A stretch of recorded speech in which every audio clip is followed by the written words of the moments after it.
पापा कंजूस हैं। एक रुला देने वाली कहानी। मुरझाए फूल दोबारा नहीं खिलते, जिंदगी दोबारा नहीं मिलती। मिलने को मिल जाते हैं हज़ारों लोग दोबारा दुनिया में, मगर हज़ारों गलतियां माफ़ करने वाले माँ बाप नहीं मिलते। यह कहानी है एक नौजवान लड़के की जो गुस्से में अपने घर से निकल आया और बड़बड़ा रहा था। छुपा कर रखते हैं सारे पैसे, एक मोटर बाइक ही तो मांगी थी मैंने, कोई खजाना थोड़ी मांग लिया था। ठीक है, कोई बात नहीं, अगर वो मुझे बाइक नहीं दिलाना चाहते तो मैं भी तब तक घर नहीं जाऊंगा जब तक कि मैं नई मोटर बाइक नहीं खरीद लेता। लड़का यह गुस्से में बड़बड़ाते हुए जा रहा था, तभी उसके पैरों में कुछ छुआ।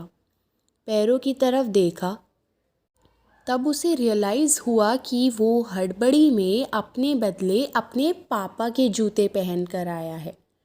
पैरों में क्या चुभ रहा है यह देखने के लिए उसने जूते चेक किए तो उसने पाया कि जूते में से एक छोटी सी कील उभर आई है जो बार बार उसे चुभ कर घाव बनाने की कोशिश कर रही है। गुस्से में वो फिर बड़बड़ाया, मैं ठीक ही सोचता हूँ, मेरे पिता सच में बहुत कंजूस हैं। देखो कितने पुराने और क्या घटिया क्वालिटी के जूते इस्तेमाल करते हैं। पता नहीं सारा पैसा छाती पर लेकर जाएंगे क्या। लड़का अपने गुस्से और बौखलाहट में आगे बढ़ता रहा। थोड़ी दूर जाकर एक बगीचे तक पहुंचा। वहां पर बेंच पर बैठ गया। अचानक वहाँ पर उसे याद आया कि वो अपने साथ अपने पापा का वॉलेट भी उठा कर लाया था। उसने सोचा आज पता चलेगा पापा पैसे कहाँ छुपा कर रखते हैं। उसने पापा का वॉलेट अपनी जेब से निकाला जो बहुत पुराना और फटा हुआ था। यह वही वॉलेट था जो पापा घर में किसी को छूने भी नहीं देते थे। जब लड़के ने अपने पापा के वॉलेट को खोला तो उसमें महज 120 रुपये थे और अपनी फैमिली की फ़ोटो और एक छोटी सी डायरी थी। डायरी को देखकर लड़के ने सोचा, अच्छा तो इसमें छुपा कर रखे हैं सारे राज।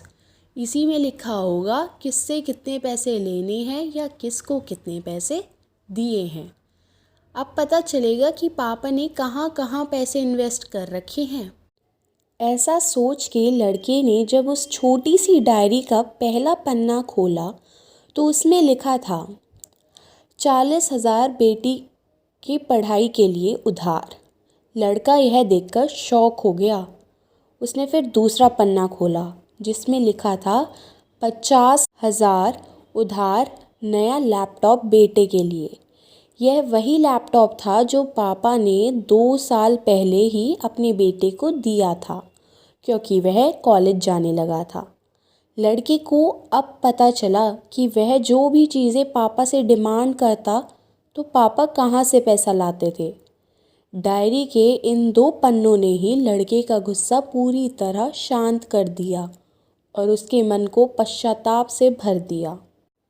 लड़का एक एक करके डायरी के पन्ने पलटता रहा और उसकी आंखों में आंसुओं की धार बहने लगी जो हर पन्ना पलटने के बाद बढ़ती ही गई। उसे पता चलता गया कि पापा ने अपनी फैमिली की ज़रूरतों को पूरा करने के लिए किस किस से उधार लिया है। पन्ने पलटते पलटते लड़का पिछले दिन की डेट तक पहुंचा। पिछले दिन की तारीख वाले पन्ने पर लिखा था 50,000 बेटे की बाइक के लिए। इस पन्ने को पढ़ते ही बेटे को लगने लगा कि वो इस दुनिया का सबसे ख़राब बेटा है। लड़के ने जब डायरी का आखिरी पन्ना खोला तो उसमें लिखा था अच्छे जूते खरीदने हैं। हालांकि यह लाइन बेटे को समझ में नहीं आई, लेकिन वह अब जल्द से जल्द अपने पापा को मिलना चाहता था। इसलिए वह बेंच से उठा और अपने घर की ओर तेज़ी से चलने लगा। बगीचे के थोड़ा आगे रास्ते में पानी गिरा हुआ था जिस पर चलने के बाद लड़के को अपने पैरों में ठंडक महसूस हुई। उसने अपने पैरों से जूते उतार कर देखे तो दोनों जूतों के नीचे तले से फटे हुए थे, जिनसे पानी रिस कर पैरों तक आ रहा था। जूते में नकली कील भी लड़के के पैर में जख्म बनाने में कामयाब हो गई। अब बेटे को माँ की वह बातें याद आई जब माँ पापा से कहा करती थी, अब तो नए जूते ले लो, कितने पुराने हो गए हैं। और पापा यह कहकर टाल दिया करते थे, अभी तो लिए हैं, कुछ साल और चल जाएंगे। बेटे ने दोनों जूते उतार कर फेंक दिए और फूट फूट कर रोने लगा। लड़का बड़ी तेज़ी से अपने घर की तरफ दौड़ा। न जाने उसमें इतनी ताकत कहाँ से आ गई थी कि रास्ता बहुत लंबा होने के बावजूद वह थोड़ा भी नहीं थका और सीधे अपने घर ही जाकर रुका। घर जाकर उसे पता चला कि पापा घर पर नहीं हैं, मगर उसे पता था कि पापा कहाँ मिलेंगे। वह तुरंत नज़दीक के बाइक डीलर के शोरूम पर गया, जहाँ पर उसके पापा उसके लिए नई गाड़ी खरीद रहे थे। लड़का दौड़कर अपने पापा के गले से लग गया और फूट फूट कर रोने लगा।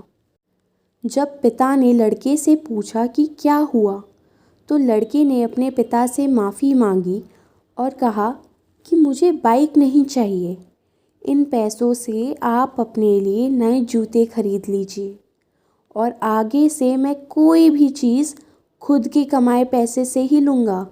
मैं बड़ी मेहनत करूँगा और आपका कर्ज़ा भी चुका दूँगा। यह सब सुनकर पिता की आंखों में भी आंसू आ गए। दोस्तों, बड़े खुशनसीब होते हैं वो लोग जिनके माँ बाप होते हैं, लेकिन अक्सर हम माँ बाप की मजबूरियाँ नहीं समझा करते। आशा करती हूँ यह कहानी जानने के बाद आप लोग माँ बाप द्वारा इनकार की गई बातों की गहराई को समझने की कोशिश करोगे। सो आई होप गाइज़ आपको ये कहानी पसंद आई हो। अगर आपको हमारी ये कहानी पसंद आई है तो हमारे चैनल को सब्सक्राइब कीजिए, वीडियो को लाइक कीजिए और कमेंट बॉक्स में कमेंट करके ज़रूर बताइएगा। Thank you.